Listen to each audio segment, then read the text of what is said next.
The federal government has ordered the immediate relocation of the victims of the petrol tanker explosion from the Suleja General Hospital to other tertiary medical institutions where they can receive better care.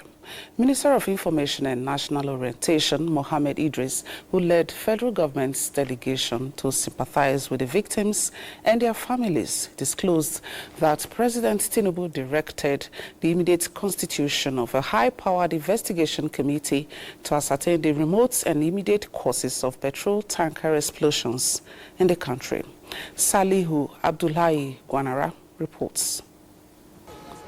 From September 2024 till date, Nigeria has reported records of 4 petrol tanker accidents that have claimed more than 265 lives.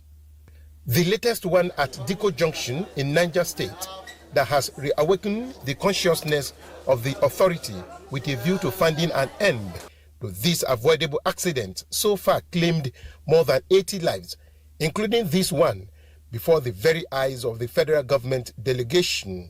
President Bola Ahmed Tinubu is deeply saddened by what has happened, and he has asked us to come here to see the situation in the hospital especially.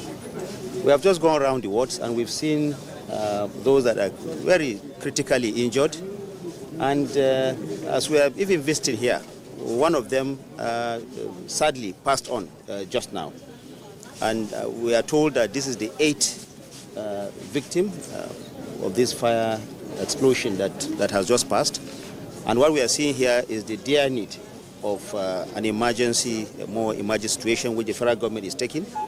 The Honorable Minister of Health, NEMA, and all agencies of government that are involved will ensure that all these victims are immediately evacuated and taken to intensive care units of the immediately available tertiary hospitals here. Intensive engagement among stakeholders from the public and private sector that is underway with a view to ascertain the remote and immediate causes of accident involving petrol tankers might be what is required for future safety of lives and property. All critical stakeholders are going to meet to find a lasting solution to this.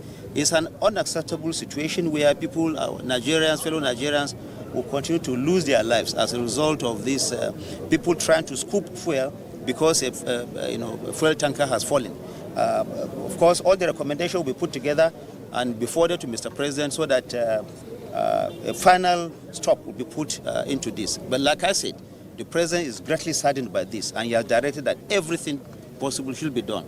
The delegation, which includes the Minister of Humanitarian Affairs, Nentawe Yilwakda, and heads of agencies under the Federal Ministry of Information and National Orientation, including the Director General of NTA, Salihu Abdul Hamid Dembos, visited the palace of the Emir of Suleja, Muhammad Awal Ibrahim. From Diko Junction in Niger State, Salihu Abdullahi Gwanara, NTA News.